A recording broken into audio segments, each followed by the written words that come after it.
sweet.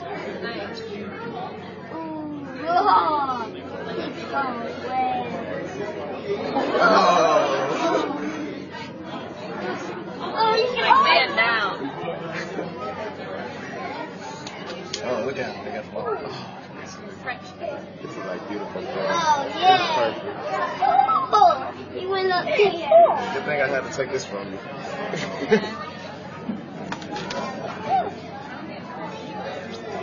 Sure, my job is to go to school. Well, his butt was in my face. Well, I wanted to do Look at his butt in the rain. photos. Oh, yeah. Oh, look at it. How can I breathe underwater? They go back above and get air the same way you do. They hold their breath longer. Hold your breath. You gotta be good. You hear Look me? at going frog. You gotta really breathe. Look how he got Oh, he's killing him. it. Man, he already under this. Oh, he going under it. Look, you ain't let go. I think he's He got him in a headlock. They play fighting. Yeah. This gonna be good. They gotta get air. He's not letting that one get air, Dad. Alright, he got some. He got his head up there. Oh, yeah. Really good. We're both getting there. Look, that one tried to push that one away. Alright.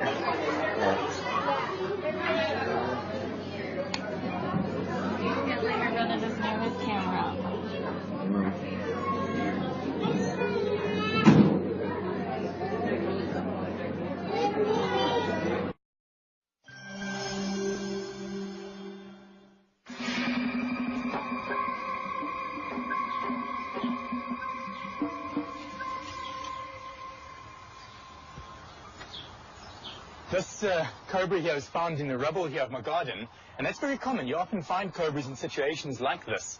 And it's an amazing snake. Most people think it's one of the most aggressive snakes. They think that this is a snake that will intentionally attack you. It'll go for you. That's not aggression. That snake's merely trying to warn me off. It's standing up so that I can see it, and I'm supposed to now move away from it. If I move around it here, you'll see how it follows me. It's, of course, going to follow every step that I make. Snakes respond to movement, the cobra especially. I'm going to show you something really interesting here. This cobra's really warning me with its hood, and if I grab it really gently and restrain it, hold it like this for a moment, once the snake feels that it's completely overpowered, once it feels that it cannot do anything else, that it cannot move away from me, cannot spread its hood, biting's not working, it may do something which is going to really interest you. It may pretend to be dead. And even if I move my hand over it, it's responding completely differently to the way it was a moment ago. Isn't that incredible? Snakes are so fascinating.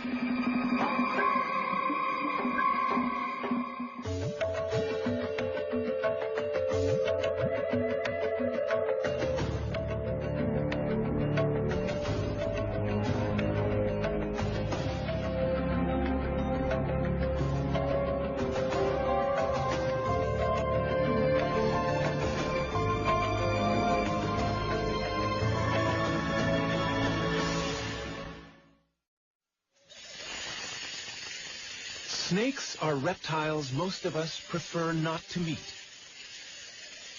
And they're wary of us, too, which is why they hiss or rattle to warn us off.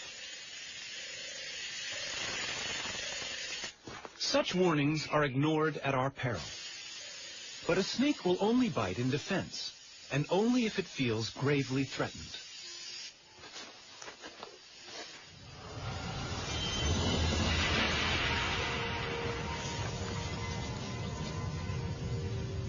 It's easy to imagine the snake as an aggressor, the snake in the grass, a deadly foe. But why does this image send a shiver of fear down our spines? In shape and movement, they are so different from us that legend and folklore have given them a sinister reputation they don't really deserve.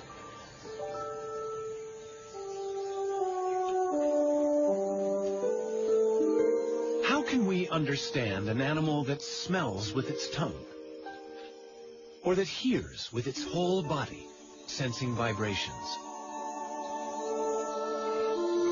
The hypnotic stare of its unblinking eye can seem as alien as its apparent rebirth through the shedding of its skin, sloughed off like a scaly ghost of itself.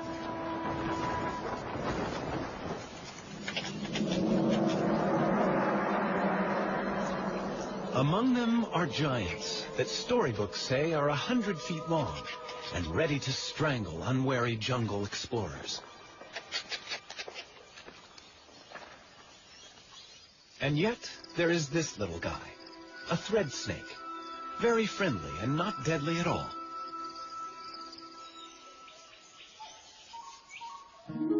There is even beauty and grace in some as they go upon their bellies, silently through the trees. But where did snakes come from? An animal that looked much like some other reptiles alive today.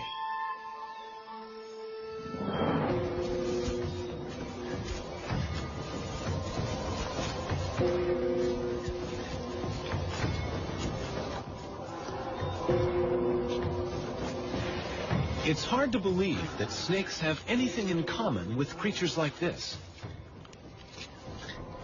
But in fact, every reptile descended from the same ancestor. This primitive ancestor led to two groups of animals, turtles and all other reptiles. All through the age of the dinosaurs and during the emergence of lizards, snakes were nowhere to be seen. But there were legless lizards, and it was from these that snakes evolved.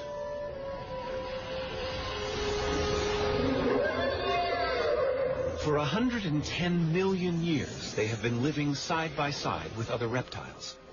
Today, there are more than 2,500 different species of snake.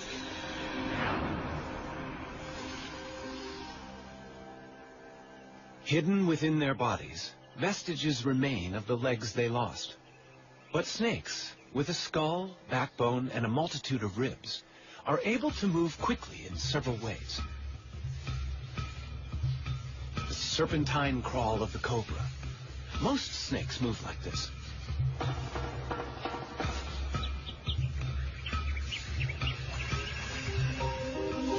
The movement creates little ridges in the ground, which the snake pushes against to propel itself forward.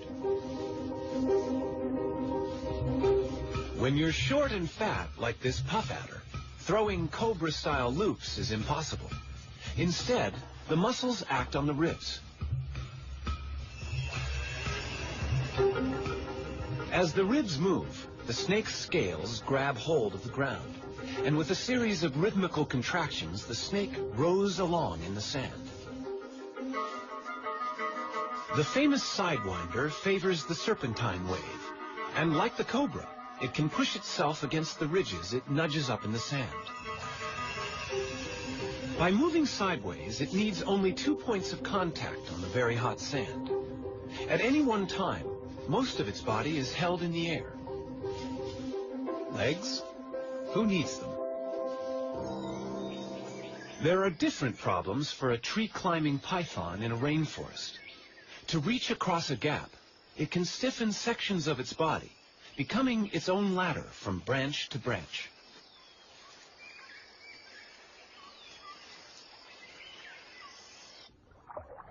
This sinuous and flattened body, with its broad tail working like an oar, could be mistaken for an eel.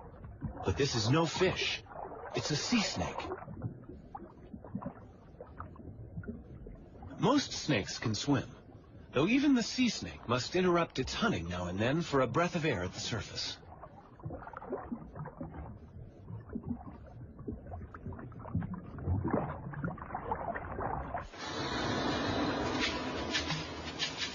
As hunters, in water or on land, snakes are silent and efficient killers.